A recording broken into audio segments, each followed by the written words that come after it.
भूतिया हवेली। एक छोटे से गांव में एक पुरानी हवेली खड़ी थी जिसे सभी लोग डर से देखते थे। इस हवेली का नाम था राज बहादुर की हवेली। गांव वाले कहते थे कि यहाँ रात को कोई भी आवाज नहीं आती, लेकिन जब रात होती थी तो हवेली से अजीब अजीब आवाजें आना शुरू हो जाती थीं।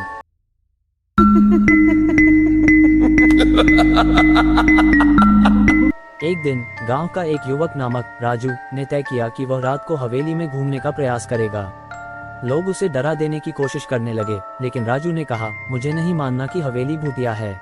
रात के समय राजू ने एक टॉर्च लेकर हवेली की ओर बढ़ा।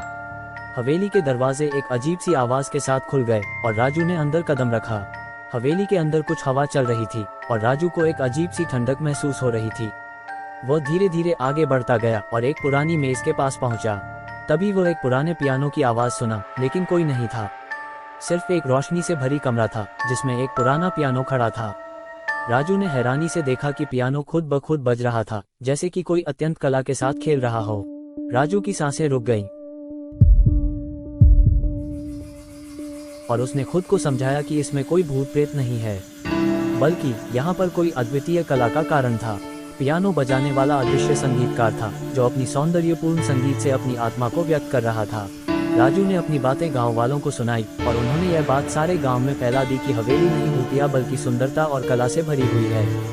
इसके बाद से गांव वाले रात को हवेली के पास जाकर संगीत सुनने लगे और हवेली को उनकी समर्थन की महक आने लगी। इस कहानी से सीख है कि हमें अपनी भूतपूर्व धारणाओं को छोड़कर अपने अंदर के सच्चे सौंदर्य और कला को पहचानना चाहिए।